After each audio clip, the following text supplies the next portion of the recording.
What's up, everyone? Welcome to the most positive pop culture podcast in the multiverse of Metalcore Nerds, the podcast that features members of your favorite bands as we explore their love of pop culture. I'm your host, Sean Mott, and today I'm joined by Brian of Good Terms. Welcome to the show. What's up, man? Thanks for having me. Very stoked to have you here. I always love it when I know nothing of what the guest is into. Honestly, I do love it because I like to be surprised and figure out and see where the conversation goes.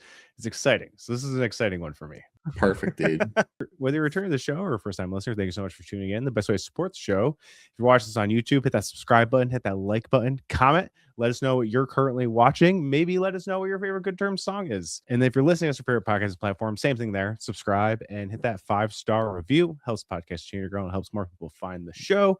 And if you want a daily fix of Metalcore Nerds, you can find us on all social media at Metalcore Nerds. I did want to ask you a kind of on the spot question about the band as a whole. So I've been kind of jocking the letterbox 4 favorites thing just in different kind of scenarios. So if you had to nail down 4 albums that were the most inspirational for how Good Terms sound, can you name 4 albums? Oh man, I feel like we get this question a lot, but as art, like for artists, there's at least like 2 albums from every artist that makes it really difficult. So I'm gonna pick one of those albums. If I get it wrong, not that there's a wrong answer, but you know, if I get it wrong, that's just gonna be the way it is. I guess I'll speak for the whole band. We like a lot of music. It's obvious what music shows up.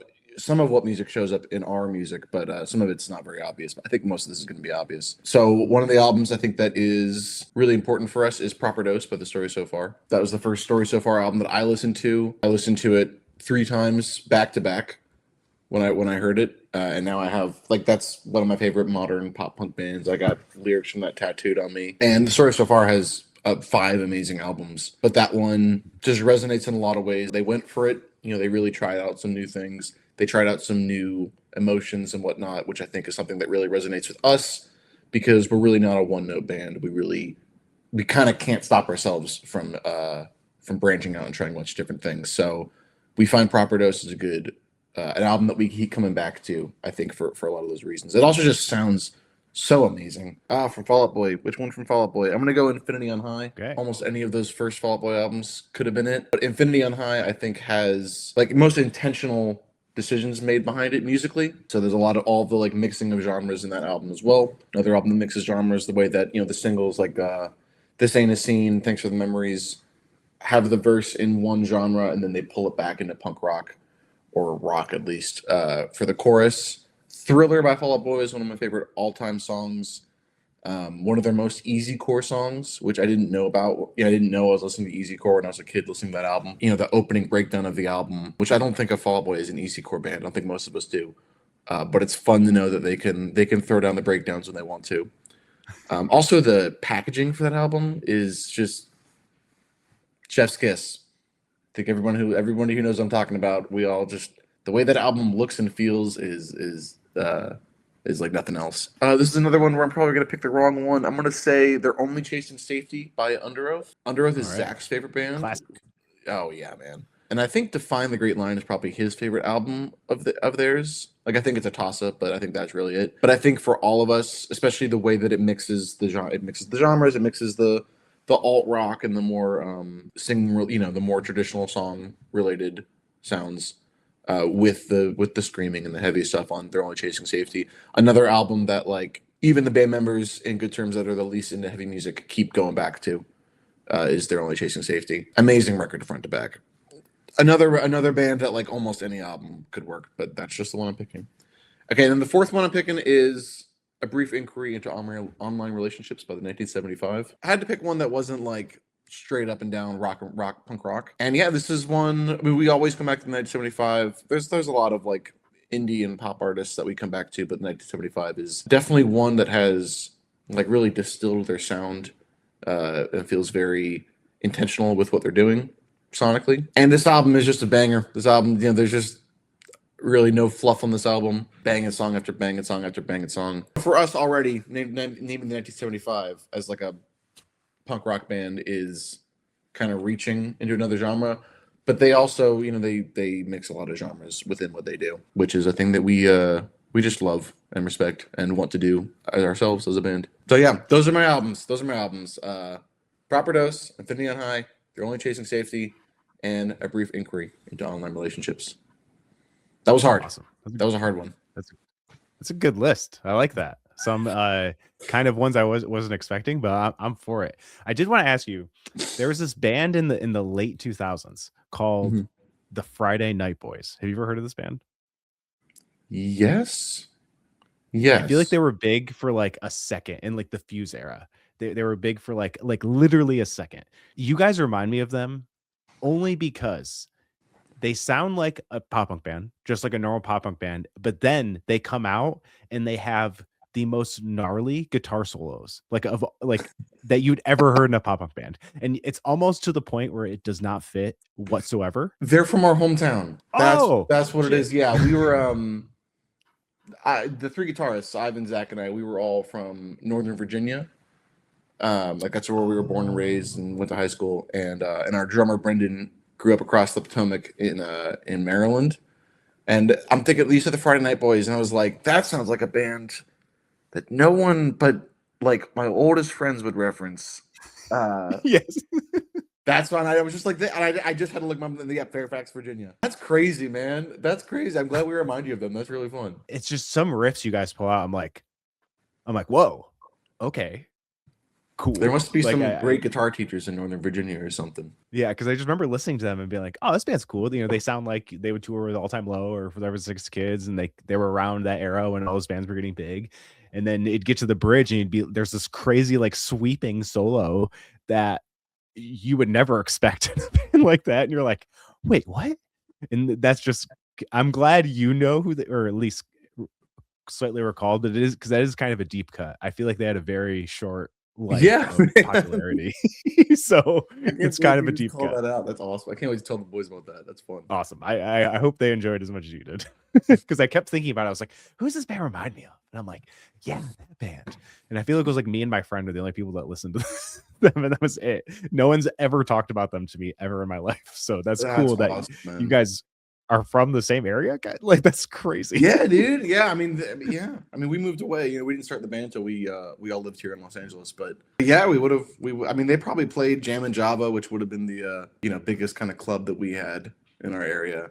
Like they must have been playing that a bunch or something. But yeah, man, I don't know. There must be just some great guitar teachers or something in Nova, or maybe nothing else to do if you don't want to do really well in school, which is what everyone else does, other than play guitar. So we just like to play guitar. Yeah, I think there's also like a great, just like I guess the vibe of the DC punk kind of spilling over into Virginia. There's a lot of history I didn't really know about till I moved away, which is really unfortunate. You know, obviously DC has a big history with punk rock and hardcore. It's just really dripped into a lot of other kinds of music, which I think has really like been a good fuel for the fire of rock music in Northern Virginia. I just feel like I just can catch a vibe of music that's from there. Like not that it's all hardcore or punk rock necessarily. It was something to feed on and keep you going when maybe you got tired of listening to AC/DC. God forbid. I would never get tired of listening to AC/DC, but you know what I mean? Yeah. That makes sense. And it's cool hearing that kind of stuff of like what areas kind of bleed in to other areas that are close and like what different genres kind of meld in together. You know, it's cool. That's cool. I mean, yeah, like even Maryland, like I remember like I used to play in a hardcore band and we'd play Baltimore sometimes and we'd play Virginia Beach and stuff a lot. But I remember playing shows with like Turnstile when they first started. And they play like, you know, small clubs, and they were just a side project when they first started. You know, they were a TUI side project basically. And that's always the funniest thing is me saying, "Oh yeah, the singer of Turnstile is drumming for TUI," and it's like other way around, brother. He was in TUI first. What do you? Oh, Jesus Christ. Yeah. Okay. Like okay. But they're another great example. Like they've referenced the influence of go-go music. Which is another DC kind of, DMV kind of music. And they've used go-go beats and whatnot in Turnstile's music. And there's just a flavor. There's just a little bit of like extra energy to draw upon as a rock musician from that area. So that's rad that Yeah, you played lots of that you stuff played going. with them back in the day. Yeah, it's crazy to look back on. Yeah, It man. happened quite a few times. There's a bunch of those bands where I'm like, I played with them in a place they wouldn't even dream of playing. Like, or probably just couldn't for safety reasons. I was gonna say Probably. with I don't know. Turnstile, you They never probably would know. want. They kind of be Yeah, down yeah. to play anything. But I mean, them making a venue out of a just under a bridge in New York City I is know it's badass, man. I mean, I pretty remember sick. when they put out Glow On, and the first place they played in Los Angeles was like the Ukrainian Center. Yeah, which is just like a community, a community hall. It's a big community hall, but still, it's just a community hall. I was like, that's badass. I love when bands do that stuff. I think like Silverstein did that too. They played that Legion Hall in Vegas like the weekend of when we were young. They were like, yeah, we're just gonna play a Legion Hall show too. Like, Sick, man. hell yeah. Like, that's Yeah, fucking man. awesome. Now, going into pop culture stuff, I want to go back to the beginning. So when you were younger, or maybe young adult, whatever, like what's the thing that got you into like TV, movies, video games, anything like that? Like what was the inciting incident? When I was 4 going on 5, The Phantom Menace came out, Okay. which was the biggest deal. So I grew up with the Star Wars prequels. I love the Star Wars prequels. I remember the point in my life where I heard people be like, yeah, everyone thinks those movies are bad. And I was like, what are you guys talking about? And then coming to understand why everyone hates them, and coming to understand why I still love them and root for them and take or leave the rest of the franchise. And Phantom Menace might be my favorite one. I'm not sure. People who are born within like 3 years of me understand that, and nobody else does. And I understand why you don't.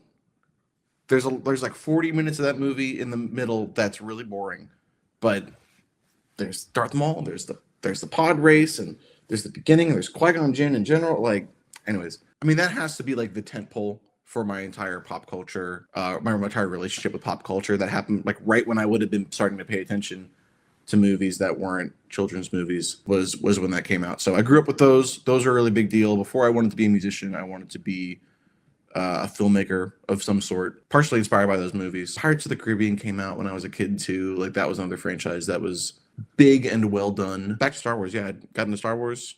I remember the weekend my dad showed me the original trilogy, which I thought that was dope too.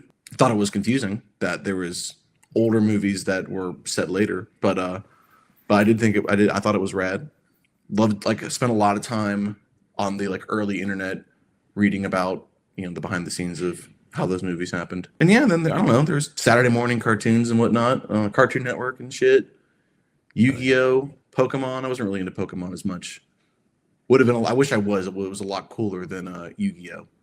But I was probably more into Yu-Gi-Oh. Yu-Gi-Oh is a great have on the TV in the background show, though. I will say it looks so sick. It's like it's very dark, and it looks awesome. So yeah, those were the things I would say that I grew up with. Were those kinds of shows, those kinds of cartoons at the time. Billy and Mandy. Never forget the Grim Adventures of Billy and Mandy. I mean, all those shows, but Andy. Billy and Mandy is a you watch that, it still holds up. And then I remember, this isn't like, this is back to music. Then this is still very pop culture. When Green Day put out American Idiot, that was when I started playing music. My best friend Jacob got really into it, and then I got really into it, and there was so much to chew on. Like, yeah, like the iconography for that record was so great. The music videos were out of this world. It really felt like a Star Wars. It really felt like a franchise movie in terms of how much there was to sink your teeth into. And of course, that was the beginning of the rest of my life. So that was a big deal. I'm gonna tell you a really funny Green Day story. I also loved Green Day when I was a kid. I had Dookie on cassette tape. Badass. So I obviously fell in love with it. But my first year in college, a bunch of us were hanging down in like the basement of the dorm room or whatever. And this dude had an acoustic guitar, and he played Green Day songs for, I'm not joking, 4 hours straight. And at that moment, it ruined Green Day for me for a long time. I'm like, if I never hear a Green Day song in my life, I think I'm okay. Just because this random punk kid had an acoustic guitar. That's a kind of guy right there. That is a kind of guy. I mean, that was me. And every time I say that, everyone's kind of like, yeah, I get that. Yeah, I totally believe that. I totally believe that happened, man. And I don't blame you for being like, okay, I'm good on Green Day now. That guy hit my quota for a couple years. Yeah. That was me for my first year and a half I played guitar. I only listened to Green Day, pretty much. Only played Green Day. But I was 10, so I wasn't in the basements of any college dorm rooms. Very different. Yeah. I mean, I think when I started playing guitar, I was mainly learning, Blink-182 songs and probably some Green Day songs. Because I think when I started, I think it's like right after when American Idiot came out. So a lot of that and like Nirvana, the stuff that's like easy but not too easy. It's like that little step up from beginner. It's the perfect level of it's the perfect level. I think I started playing guitar, and I think 3 months later I could play a lot of American Idiot like as a song, like the power chords and whatnot. Yeah. And I could play a couple of the solos and whatnot in like 3 months, and that's it's pretty good. It's a really great kind of music, right? It's perfect to learn on. I think because it's like, like I said, it's not too hard, but it's not too easy, and it kind of teaches you a little bit of like just chord progression and like, oh wow, okay, these chords that's how it sounds. Like it just gives you like a good sense of like the starting point of guitar playing, especially in that kind of genre, for sure. Totally, man. Well, sometimes I wish I was in one of those bands that wrote that kind of music. That wrote like, because I just value that aspect of those bands a lot. I think it made them write, really catchy, great songs. And there are just a lot of bands that I really admire that are like that, and we just kind of can't help ourselves, like you said, like with the guitar solos and whatnot. We just kind of can't help ourselves to like occupy our fingers and like write crazy shit. But there's a lot of times where I'm trying to go in and be like, okay, well, let's at least make like the chorus something that you can play with power chords, or something that someone could play without having to play guitar for 10 years. And you guys kind of have a leg up too, because you have 3 guitar players, so you can do some extra weird shit. We can. Oh yeah. It's nice. It's nice. But at the same time, that does mean that if those, the other 2 guys are going hard, I can be like, okay, cool. I'm just gonna play power chords. I'm gonna give like a kid something to play. Yeah, the 3 guitar players is a trip. Yeah, they're on like Ultimate Guitar. They're like 3rd guitar player. Yes. Yeah, that's the part. That's the part I'm gonna play. Yeah. There we go. Okay, so you brought up Star Wars. Star Wars, a pinnacle thing for you for pop culture. How's your current feeling on Star Wars? I know. Oh man, I haven't paid attention. I ain't paid attention to nothing they've done in years, man. Fair. Yeah, when the when Force Awakens came out almost 10 freaking years ago, which is crazy. It was hype. I watched it. I was like, that was fine. My favorite thing about Star Wars, which I think is one of the reasons I like the prequels so much, is like the plot writing, not necessarily the dialogue writing, but like the overarching like big story where the little chess pieces move, and at the end of it, this whole thing has happened, which is a thing that they didn't even attempt to do in the sequels at all. Yeah, to me, I think that there's like hundreds or thousands of people who worked on those movies who worked their ass off because they're working on Star Wars and wanted to live up to the legacy of the old ones, and really made them look amazing, they made them sound amazing, and then like 10 people or less ruined it by being like, and what if the story was just kind of whatever we thought of at the time? I think it made a lot of things fall flat for me. But they do look awesome. They feel awesome. I feel like a lot of people were trying really hard, which I respect. And then when it comes to the TV shows, there's too many of them. Star Wars rocks, but like I don't know, man. I think we wanted movies. I don't think we needed this many TV shows. I've never watched Andor, which right, and is that everyone says who's watched it is like, oh, that's the best thing they've done that Disney has ever done with Star Wars. But by the time they got to Andor, I also like when someone loses my trust in a creative work, I'm gone. Like I don't finish TV when I think a TV show has like lost a writer and has started to be bad. I don't need to see the end of the story. I'm just out. So by the time they even got to putting out Andor, I was like, dude, I don't care anymore. I am no longer interested in Disney Star Wars. So that's where I am. I hear about Dave Filoni has just stepped up to be in charge of all that Lucasfilm. So interested to see what he does. He's a big prequel guy. I like what he's done with the prequel stuff a lot. Again, I'm like burnout and don't care. But back when it was first like, oh my God, there's so many Star Wars TV shows, and there were a good bit of them that were about prequel era stuff, I was like on cloud nine for sure.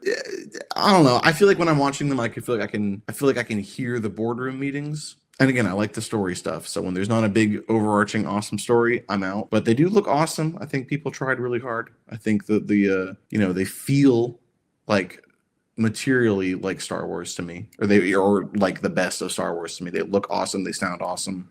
Lightsabers sound dope. But I'm here for a story, you know. That's totally fair, and I can respect that. Andor is a cool one because it's the most like disconnected, even though Hmm. it is very connected at the same time, but it doesn't feature anyone you really know. I think like the biggest known name is like Mon Mothma, like that's like the biggest Sure. name in the whole series. Darth Vader is mentioned, but not in it. It's a much more human story, grounded story. But it's crazy because I think it's probably the best Star Wars thing ever made from like a written standpoint.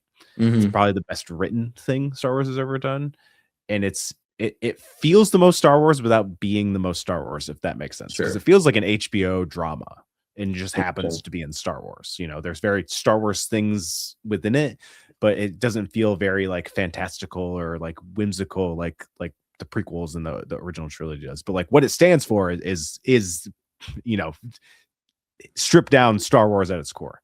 But it's really good. So if you ever feel like, oh, maybe I'll check it out, I think that's the thing to check out for Yeah. sure. There is a Maul animated series coming out this year too, which I'm stoked Oh, about. that could re-energize me. That And could that's re-energize me. all. If Yeah. it's animated, it's all Filoni. That's just Yeah. And they just go, yeah, whatever you want to make, man, just go do it. It's fine. is it like the 3D animation like they did with the Clone Wars? Yeah, I'm guessing it'll be the Okay. same as that, which I know people can take or leave that, which is fair. I understand that. I get I that. think that they made that style work eventually into like an artistic choice. Yeah, But just like whatever. Okay. I didn't think it wasn't going to be. That's interesting. yeah. I do love Darth Maul. I'm stoked for that. There's a little bit of a gap in time between Clone Wars and Rebels that they haven't really explored with him, which I'm guessing is what the show's going to be. They haven't really Mhm. released a lot of what it's going to be about. People can just assume. I'm very okay with that if that's what they do. So it should be Yeah, cool. man. Sam Witwer's coming back to voice him again, like he did in Clone Okay. Wars and Rebels. So All right. Okay. I'm here for that at least. I will Interesting. also Mandalorian and Grogu in theaters, but as an avid Mando lover, I'm not that excited for the movie. Obviously, I'm going to go see it, but I'm not like, man, I'm really stoked for this Mando movie. I'm kind of just like, I hope Yeah. it's okay. Yeah. See, I I hope think I watched like the first season of that. During the first season, I was like, okay, this is cool. This isn't bad. That was pretty early on in the Star Wars Disney that was like era. the first thing. Yeah. Well, the first Yeah, I TV was like, show. Yeah. I was like, cool. This doesn't really feel like anything else like on streaming right now. But yeah, then I dropped off real hard when they got into season two. There was just so much content. Yeah, that's a problem, I think, always with anything, but especially when it's coming from one thing. Like, Hmm. obviously, that happened with MCU stuff too. Like, post Endgame, there was a Oh million yeah, TV shows and 4 movies a year, and people are like, what? I can't keep up with this. yeah, Which, man. again, Yeah, fair. I get it. I do wish. I wish my other members had been available for this. Because they're pretty hardcore into the MCU, and I think Ivan has kept up with everything. Oh, Um, I I have think too. Ivan, yeah.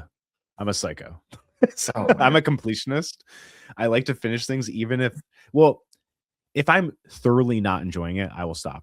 If it's a TV Hmm. show or whatever, but I have found most of the MCU enjoyable. I think there's one series like I absolutely like thought was bad. The rest has been like fine to great in that middle Hmm. section. And I also just watch a lot of stuff in general. So I am Sure. not the normal person. I'm not Sure. I am not a normal person. So when people are like, oh, Doomsday's coming up, I'm excited, what do I need to watch? And I'm like, here's an abridged version. So I'm Yeah. not giving you like 20 movies and shows to go watch. Here's the important ones. Go at with that and you'll be Hmm. fine. You'll understand enough to what's going on. And they've released a lot since then. And they've slowed down in the past few years, which I think is smart. They should make it Yeah. a little bit more approachable and Yeah. obtainable. But I totally get it. So you're not watching Star Wars currently, which is fine. Again, Hmm. completely valid reasoning. I totally understand that. But what are you currently into? Like what are the things you've been watching recently? So my fiance and I are watching Initial D for the first time. My Um, friend loves Initial D. yeah, Loves it. it's fun, man. It's fun. Yeah, this has been our year of getting into cars.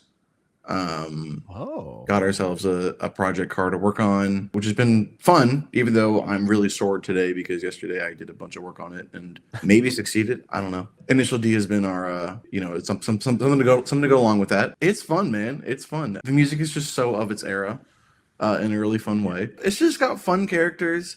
It's funny that it's about drifting. That's just such a Right. specific thing for a show to be about. And yeah, it's got a bunch of great cars in it. Learning about different kinds of cars and models from it, which is really fun. So that's just been a fun thing to. It's been, it's very different from other TV shows just because it's about drifting and cars in such a focused way. So that's been like our TV show. Real big into the Fast and Furious. Took some time off from the movies recently, like 2 nights ago. Started back up with the first one. I'm a bigger fan of the earlier ones that are more the car tuner culture movies than the action movies, but I still will go see like the new ones in theaters. And that's just a Always. big franchise Always. for Good Terms in general.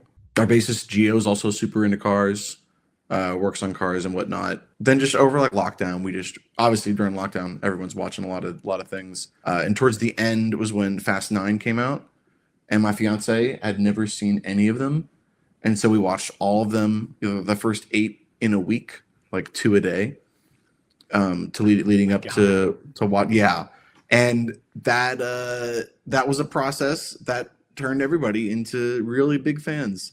We got custom shirts made. Our friend Brian runs a clothing brand, and he made these custom family shirts. 14 of us in like matching shirts at the theater. Yeah, that's just like bred some diehard fans. Yeah, and it's a really funny thing because it's like it's not Star Wars, right? It's not MCU. Like it doesn't have that No. kind of fandom. It's not that kind of thing at all. But so when you meet someone who is also really into it, it's like a, when you meet another Star Wars fan, you're like, oh, we have a lot to talk about. That's something I think that over the last 10 years has gotten more and more common and has been really fun and gratifying. When you meet someone who's like really into the Fast and Furious, it feels like it did like way back in the day when you were really into Star Wars or something. Like, oh, you're a fucking nerd, dude. Let's go. I recently started writing with the guitar player, singer, writer from Knuckle Puck, Nick. And we found out right away that we were both really into Fast and Furious. And I was like, I would never have guessed this. Dude, our album Copacetic, which is like one of their biggest albums, like, dude, Yes. it's literally a quote from Fast 2 or from Too Fast. Where he wants to look under the hood and make sure everything's copacetic. And I was like, dude, I'm freaking out right now, man. This is incredible. Wow. Fast and Furious forever. Wow. Yeah, it's I also love the Fast and Furious. I acknowledge that they're not good movies, but I love them at the same time. And it's the same friend who's super into Initial D. He's a car guy too. I'm of not a course. car guy, but he also loves Fast Furious, and it's me and him. We go see I think the Fast X we went and saw together. It was just me and him. Went and saw it. That movie was insane. Yeah, man. The funniest part about these later ones is that I feel like everyone in the movies but Vin Diesel realize what movies they're in, and they're just Totally. like fully leaning into the camp. And then Vin Diesel's like, no, I'm in a dramatic movie. Like there's a Absolutely. scene where he like gets out of the car and there's like a slow motion pan of him getting out of the car, and it's like so dramatic. And I'm like, dog, what movie do you think you're in? I'm like, what do you think you're doing? Like this Dude. is, as Alan Ritchson has the most like meta scream monologue about how ridiculous the franchise is. And I'm like, this is amazing. Yeah. I was like, this is the best. This is the greatest thing. And Jason Momoa is just being the best villain of all time in the franchise. It's the greatest. It's so good. Dude, Vin Diesel, and then Vin Diesel is just like, I don't know what he's doing. Dude, he is an incredible Instagram follow. If you don't follow him on Instagram, I highly recommend you follow him on Instagram. When he posts, you're like, oh my God, dude, hell yeah, this is insane. No one else would ever post this. It'd just be just the melodrama or the crazy amount of sincerity and earnestness about something that you would not think needs to be that sincere or earnest. And just funny pictures, man. Just pictures like, I don't know if he knows that's funny, but that's funny.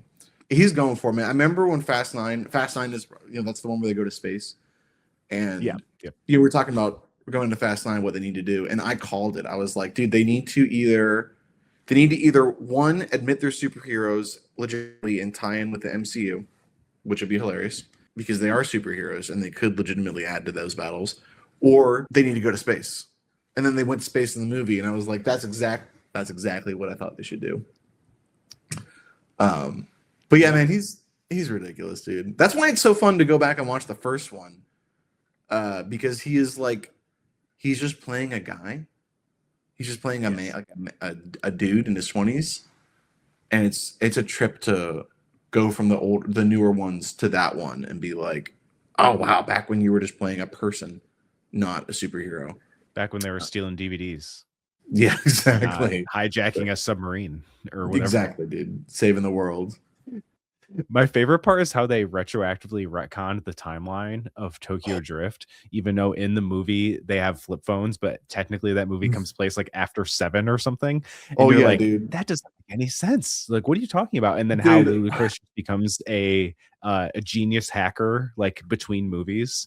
He was just a dude, and then the next movie he's like has a supercomputer and is hacking into like government. And I'm like, when did that happen? He's just okay, I guess that's fine, whatever, I guess. Yeah. So someone else pointed out, because the flip phones are like, I've been thinking like, why do they have flip phones if it's like post the 7th movie or 6th movie, whatever it is? And someone else was like, why are they all driving cars from 2006? Like they're all driving old, like a very specific year of old cars, like 6-year-old car. Why are they doing that? Dude, they're crazy with the retconning. When I went into 9 and 9, I think it was 9 that starts with like the flashback to his father's death, which is from the first movie. Yeah. I was just like, oh my, you don't have to be doing this, but you are. Like, and I think Jason Momoa is like the son of the villain from the 5th movie. It's like, yes. And so they do all the shots where like, here's the shot from the 5th movie. And where the 5th movie shot ends, we keep it going for 2 seconds and the camera pans and there's Jason. He was there the whole time. Like, oh my God, dude. Amazing. Or explaining how Han's alive, which they didn't really. They were just like, yeah, he wasn't in the car. Yep. And then I think I saw someone break it down where they were like, because then he teams up with, at some point he's with Jason Statham. And they never addressed that, like, so did Jason, who knew how hard someone was trying to kill somebody at what time? Or whether it was faked intentionally, who, I don't know, dude. Just get in a cool car and do something with it. Yeah. The craziest thing is that Fast 9 starts with them getting back into the fray because Mr. Nobody's in trouble. And they, in 2 movies, have not mentioned him since that opening scene. Dude, I miss him. Is he alive? I don't know. Yeah, they never addressed it, do they? They don't care, I guess, even though that was the whole driving force of the movie. I don't know, dude.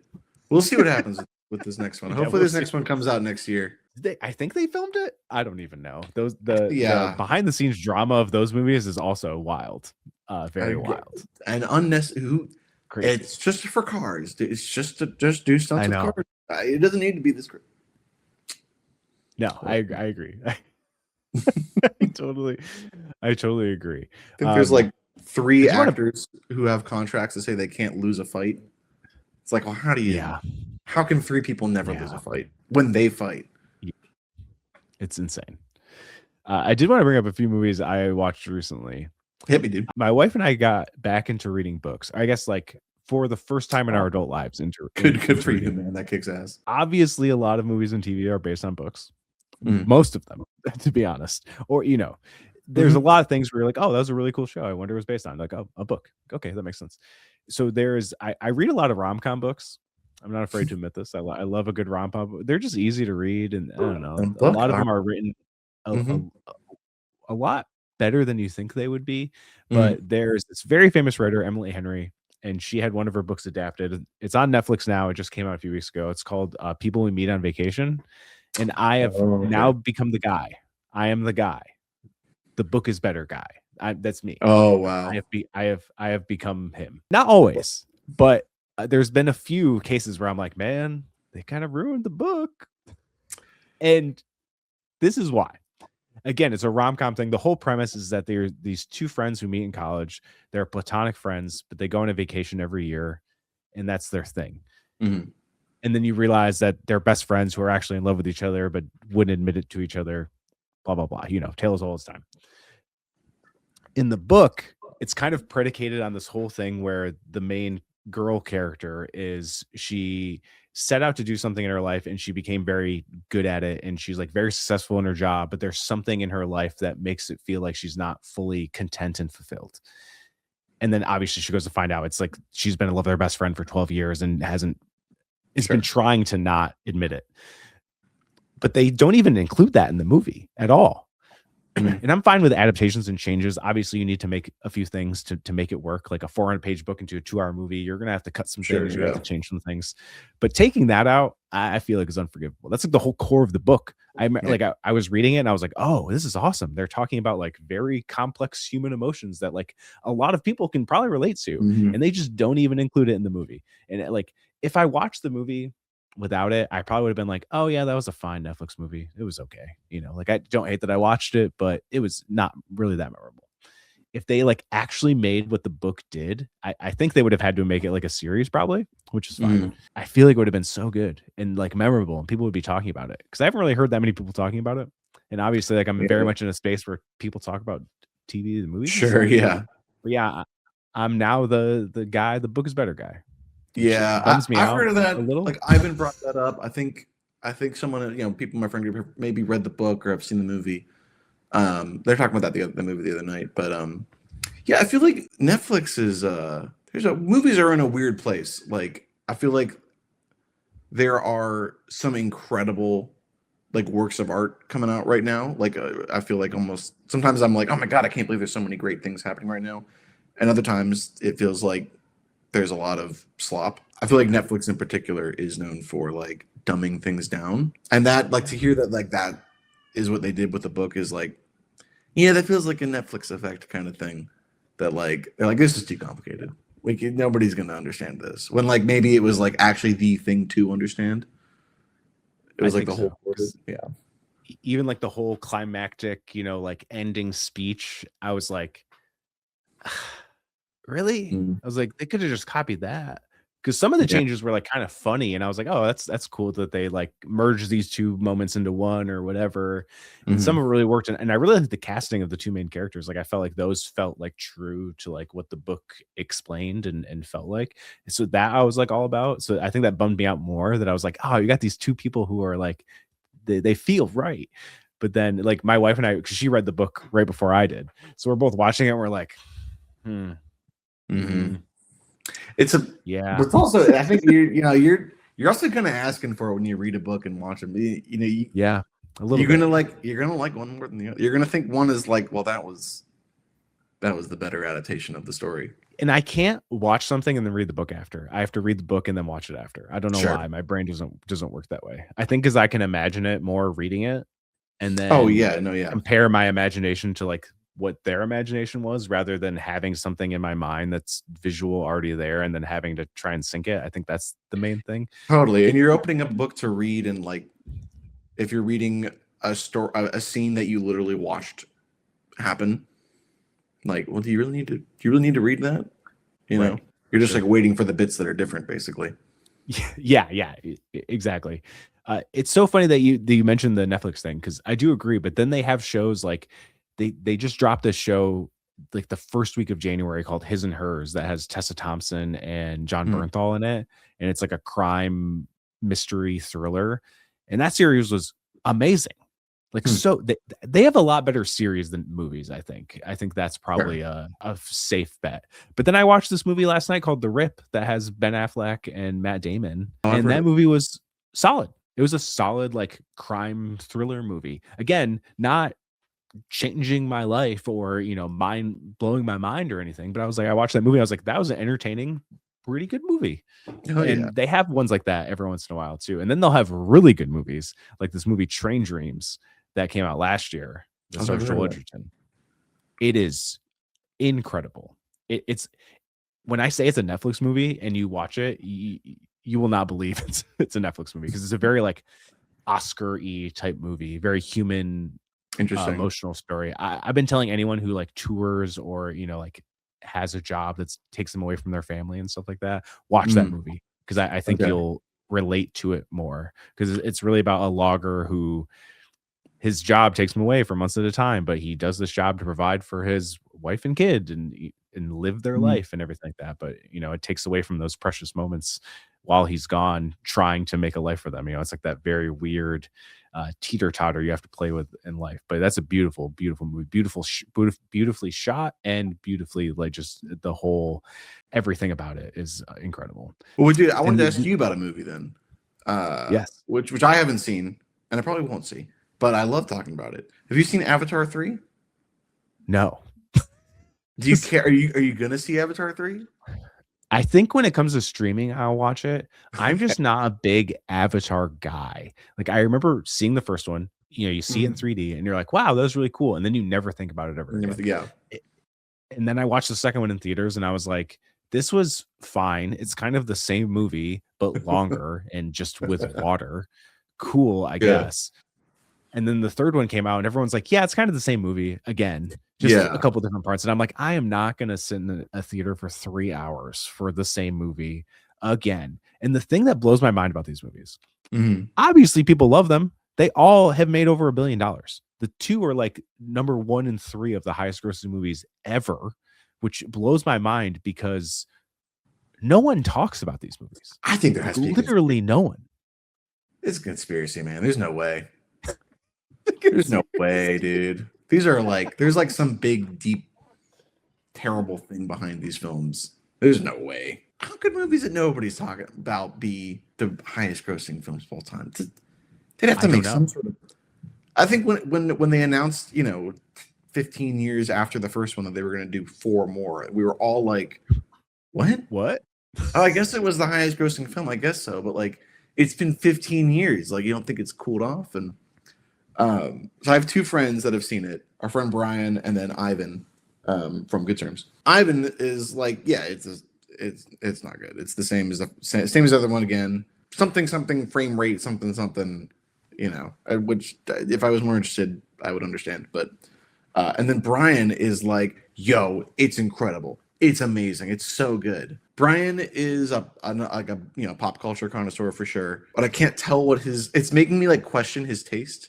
It's making me go like, oh wait, do you like things for like the wrong reasons? And I told him, I was like, he was like, you got to go see it. And I was like, oh, I'm not gonna. I don't like really like hype events, so like I'm definitely not gonna go see it in theaters. And I was like, dude, I only. He was like, have you seen the second one? And I was like, dude, I've seen the second one twice. Both times we're on a plane with no headphones, with no audio. Oh. And he was like, he literally put his hands over his head and was like freaking out that like I was like, yeah, they made it for IMAX and I watched it on the back of someone's seat. And it looked awesome, but Yes. it also looks kind of boring. I also have a very big problem, and not problem, it's mostly just a bit at this point, but I Mhm. love making fun of their use of the font papyrus within the movies for the Oh, logos, for the yeah, subtitles. all the power to you, man. I'm a graphic designer, so Mm-hmm. people are like, "Why do you care so much about a font?" I was like, "It's literally my job." Like, what do you mean? I work with fonts every day, all day. What are you talking about? Mm-hmm. I am the one who should care about this more than anyone. And of course, there's the amazing Ryan Gosling Papyrus SNL skits that are the best. I hope he makes a third one because he's done 2. I haven't seen those. Google those; they are Okay, the about best. the font. Yes, Oh, that kicks ass. it's so good. And I've had a few posts that have got that have gotten pretty wild about the papyrus thing, because I think James Cameron, I think it was a joke. I think he's trolling. He could not be trolling. I don't know. He's a kind of a really weird dude. He posted like it was like a letter to like theater technicians, and it was all in papyrus, the whole thing. Oh, I remember So I, this. so I posted the thing about it being like the fact that you use papyrus like drives me crazy, which I'm not like, it does drive me crazy a little, but not that much that I really care. It's just really funny. Like it's just adding to the bit of it. But I did see a video that's super crazy that says that the Na'vi have been getting less blue each movie, and they show color codes of the blueness of them.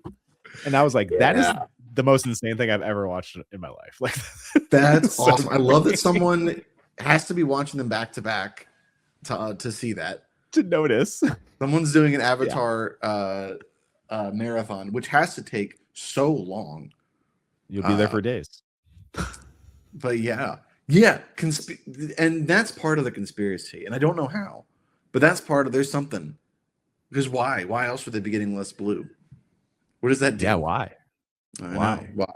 Why My are we my making friend this did bring up that there was like a interview with Jim Cameron or something, and he did bring up that in like while constructing the style of the Navi and how they look, his biggest point was they needed to be fuckable. Like you needed to look at them and be able to want to have sex with them. And that was a real thing. And I'm like, well, if you think about it, the way they connect is they dock. Like that's the whole thing. This is So so. I'm gonna figure this conspiracy out. I'm gonna probably gonna hit up Ivan. I may hit up Brian, and because it's all here. it's all here. That's so piece of a conspiracy element right there, dude. They need to be fuckable. That's sick. I meant it in an awesome way, but it also works in the other way too. It's layered. Yeah. It's Uh, layered. that's the funniest thing of all time. Maybe that's why we're making the franchise. It's just because these elements, the papyrus, the fuckable Navi, it's just too funny. Maybe that's why we're doing this. Maybe. Yeah. I don't know. It's crazy though, because I go on like film Twitter Mm-hmm. and because like my whole Twitter feed, which that app is like the worst thing ever now. I don't even know why I have it anymore because like there's no track, like it sucks. It just sucks Mm-hmm. to be on there. Yeah. And it didn't used to. It used to be like pretty awesome.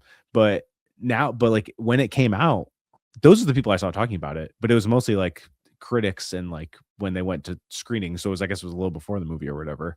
But like all of them are like, yeah, these movies are amazing. And I'm like, are they? Am I the crazy one?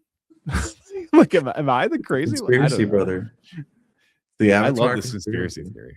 I love it. Maybe it's just a big advertising campaign for Papyrus. You know, maybe they're like our fonts. Nah, there's something here, man. I don't know. That just blew my mind, I think. Now you're Right? gonna send me Maybe in a they're like spiral. I our need to, font is relegated to the dusty corners of society, and we'd like to, this should be an Arial. This should be a Times New Roman. This should be, at least a Helvetica. I mean, geez. yeah, exactly. No, we're not even a Comic Sans. You know, people don't even talk about us as much as they talk about Comic Sans. Can we at least be that? There's somebody, it's ripe. It's ripe for the conspiracy backstory. I think so. I don't think we can go up from here, Brian. So I thank you so much. Thank you so much for joining me today. This is awesome. Again, Thanks for having me, man. Had no idea where this is going to go. Did not think it would go down a rabbit hole of a conspiracy of why Avatar is popular, but I could not be more here from it. Next time I'm on, I'll have like the red yarn like taped from the picture of the Navi to over to James Cameron's like fuckable to like with the papyrus font. I hope so. Yeah, I truly hope so because that would be just the best. Yeah. Thank you for having me, brother. No problem. Seriously, it was a pleasure. But before we get out of here, please let people know what you guys got going on, what Good Terms has coming up, and what they can expect from you this year. Oh, dude. Yeah, man. Good Terms is we're putting out Burnout Deluxe with features our song we put out last summer, Progress, and a brand new song called All In.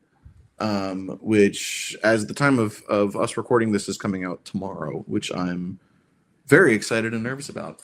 But yeah, we've been putting out this album Burnout over the last couple of years, and we've learned a lot. So we really just needed to like put the final pieces on it and complete it with Burnout Deluxe. And we're also with that going on our first headline tour, doing a full U.S. tour, 6 weeks, 30 shows. Full long sets, getting to really like bring the whole picture to life. Feels like we've been making short films and now we get to make a feature length film and just put everything that we've learned into this show and try and do everything the way that we the way that we think that it should be done. So yeah, we're probably coming to your city. Tour starts February 7th and ends March 14th. So yeah, got the new album, got the new song, got the headline tour, got lots of good terms in, man. We're out here, man. It's exhausting, but we're still going. I love to hear. And if you haven't followed them already, I'll make sure and link everything down below so you can go follow Good Terms on social media. If they're coming near you, go see them. Go see them. Appreciate it, man. It's important to support bands, especially in the first headline tour. Those are very important.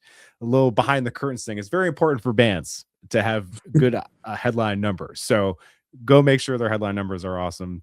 If you want to support the podcast, just metalcorners.com. All our links there in one easy place. And if you want to follow me and my personal account, it's just at Sean Xmott on Instagram and Twitter.